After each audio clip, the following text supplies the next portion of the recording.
My biggest fear in life is people finding out that I secretly enjoy listening to Kids Bop. But now that I've completely outed myself out, my second biggest fear is people thinking my opinion is wrong.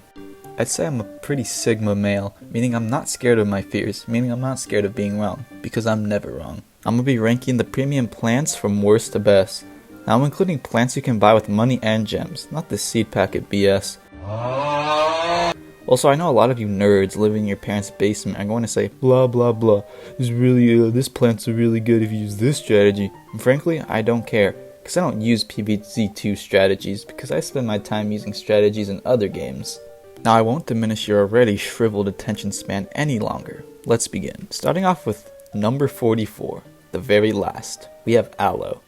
Ah, the good old days when you had to complete the quest for this abomination of a plant. If you spent any form of currency on this plant, I'd advise you to uninstall PvZ and go plant some actual aloe, cause you need to go touch some grass. Coming in at the 43rd spot is Chomper. Chomper? I hardly know her. This plant wasn't even good in the first or second PvZ. He chews exactly like Nikocado in his mukbangs. I'd rather drown myself in tree sap than use sap fling. Oh well, this strategy, you can do this, and I don't care, touch grass. People who have peanut allergies really are the most useless people in society. You cannot change my mind. Hypnoshroom making top 40 out of 44 premium plants really exceeded my expectations. If we're talking Garden Warfare 2, you'll catch me using the Fire or Jade Cactus, but in PvZ 2, this plant is just about as useful as lifeguards in the Olympics. Damn, bro, that was mad funny. Doritos, 5 things at the Dollar Tree, every house in Venezuela, all of those you can buy with the money it costs to get Toadstool. Sweet potato fries are nasty, I don't care what you say.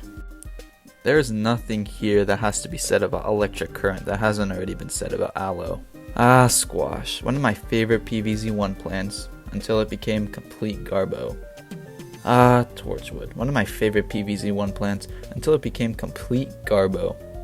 Now we've officially got all the trash plants out of the way, and since Witch Hazel is the first mid plant, and it's the middest of the mid, I won't say anything further. Kiwi Beast is basically a fat beet on steroids, and since fat beet is trash and steroids are bad, anti-drug companies have advised me not to put Kiwi Beast any higher. According to the Almanac, Blooming Heart has a bit of a zombie fetish, meaning she's probably outcasted by her fellow plants, meaning I shouldn't put her any higher.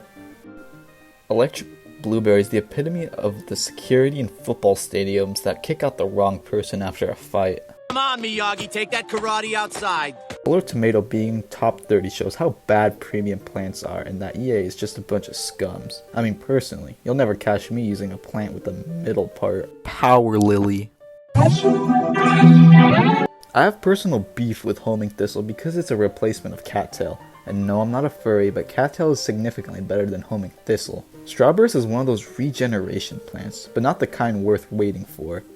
And for 400 sun is actually preposterous.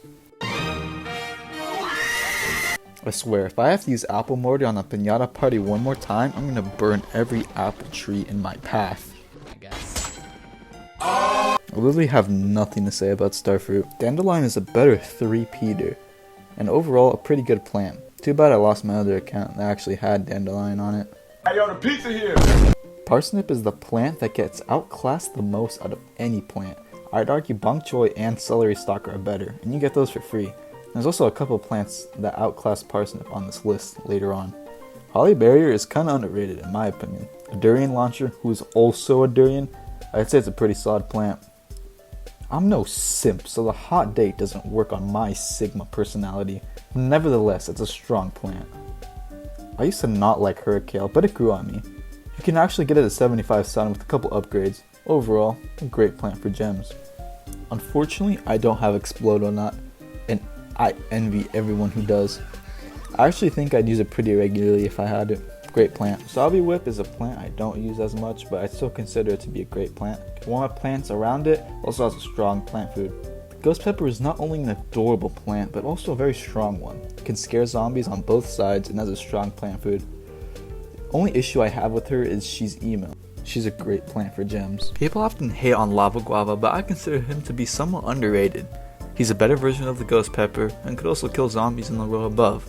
The classic jalapeno is honestly impressive, because it held up well in PvZ 1 and PvZ 2. I think it should be the first plant you buy with gems, with its generally low sun cost and massive damage. Mistletoe is a very solid plant. Has a high sun cost, but is a freezing banana launcher, which is very beneficial. I actually bought it in a bundle that was $10, and I'm not sure that was really worth it. Yeah, call me a loser in the comments. Pomegranate is the first plant on this list that I actually use in my lineup every time I play. The seeds she leaves behind are kind of useful, but they're enough to make me use her more than Cherry Bomb. I used to think Snow Pea was complete trash, but now after upgrading it has become one of my favorite range plants. It packs a punch and could slow zombies. People often hate on it, but I always find the good in every plant. Jack-o'-lantern is probably one of the most underrated plants in PvZ2.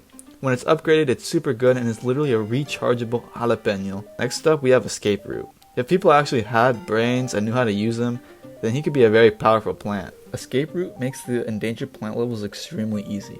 Also, if you have valuable plants that you can't afford losing, like Mistletoe or Cauliflower, that you want to keep safe, using Escape Root to get them out of sticky situations could actually be very valuable.